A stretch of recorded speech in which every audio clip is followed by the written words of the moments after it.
Ito na nga mga ka-stroke at nandito na naman kami sa Antonio's Farm. Kumuha kami ng papaya. Ginataang papaya lang naman ang aming luluto dyan. Marami kami kinuha ng papaya dahil wala ito si Mang Antonio. Nambitas na kami at sa puno na lang kami nagsabi. At dahil wala nga si Mang Antonio, ay tinuturing na naming sarili naming lupain ang lupang ito. Kaya naman kahit anong klaseng gulay ang pitasin namin dito, ay okay lang kahit hindi niya alam. At wow, marami rin silang hayop dito na pwede rin iluto, kagaya ng manok at saka mga isda.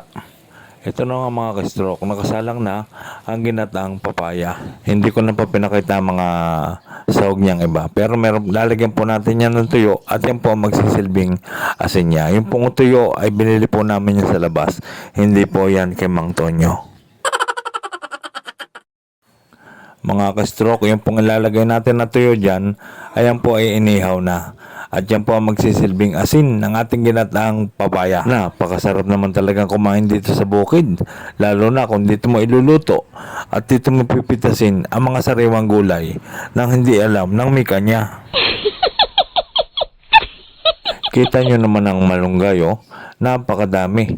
Diyan lang namin sa tabi pinitas yan. Sariwang-sariwa at kapipitas lamang talaga ng mga malunggay na yan. Ang daming tanim na gulay ni Mang Antonio dito. Lahat yata ng gulay ay nandito na. Yung mga gulay sa kantang bahay kubo ay dito mo matatagpuan. Napakasipag kasi magtanim ni Mang Tonyo. Tanim siya ng tanim ng gulay.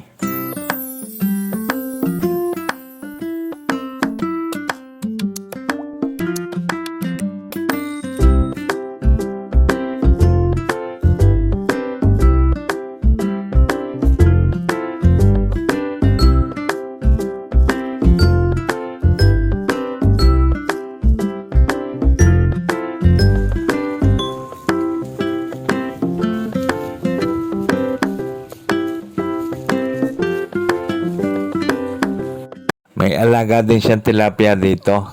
Siyempre, palalagpasin pa ba natin to? Nang huli din kami ng tilapia. Bagamat hindi to alam ni Mang Tonyo, maraming salamat na din po, Mang Antonio. At ayan na, ang sariwang tilapia. Iniihaw na. May pampulutan na. May ulam pa.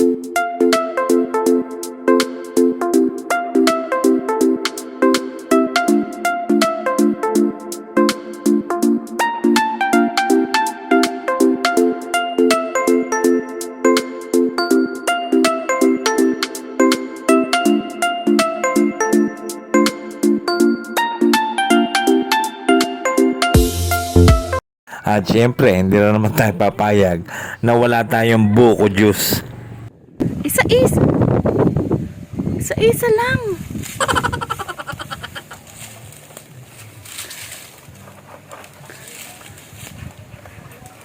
Di ganan, di ka marunong. Hindi marunong. Itutulak mo lang na pag ganan. Ayan. Tingnan mo, lumalaglag ang uyo. Ay, mahirap din pala. Yun.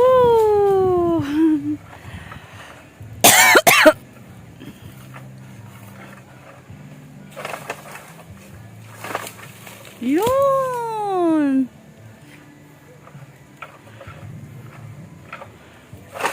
Yun. Galing. Tama na, Tito Ping. Magtira tayo kay Tonyo. Tama na.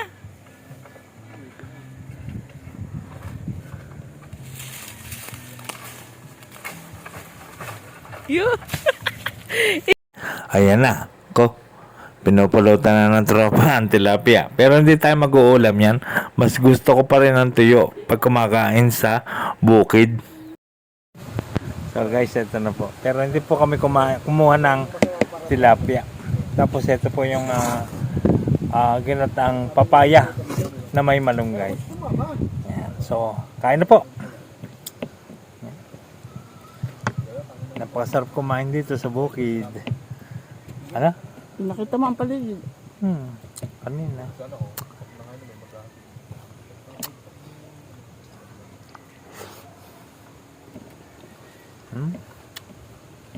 May albularyo pala doon. Sarap ng gulay.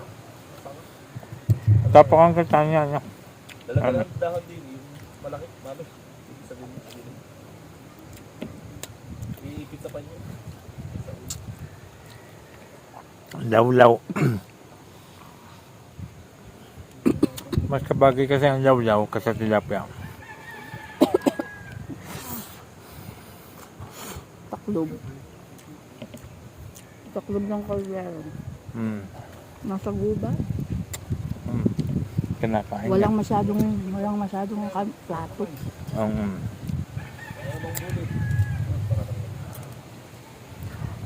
Ay na. Saan? Hapunan. Ano hapunan to, Daddy? Ano oras na? 5 after 6. Apo niya na. Before 6. Sarap ng luya. Jacob.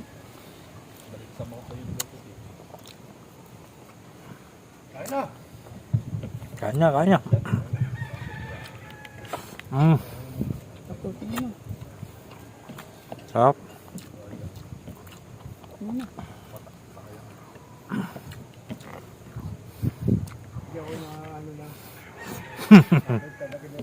Ang tapos na nito, nasaya ulit tayo.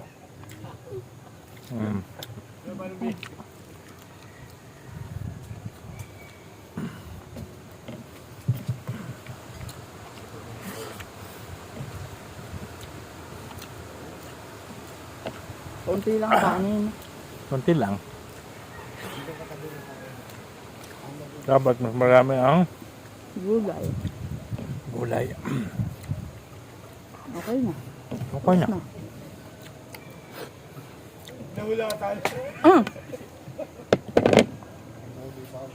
Mga ka-stroke, ganito lamang madalas ang ginagawa namin.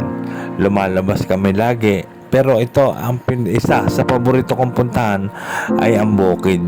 Dahil dito ako nalilibang. Halaga din kasi sa mga kagaya nating na-stroke ay yung meron ka napapaglibangan. Para sa akin kasi, nakakabawas ito ng galit, stress, at yung mga ibang negative effect.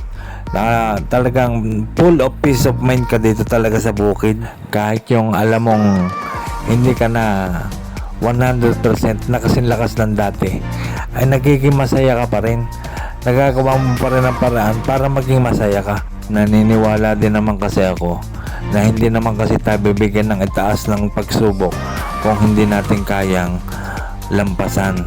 Kaya naman laging positibo ang aking iniisip at naniniwala ako sa aking sariling kakayahan na tayong lahat ay gagaling, lalakas at titigas. Tinutulungan tayo ng Diyos. Tulungan mo rin ang iyong sarili. Maraming salamat po.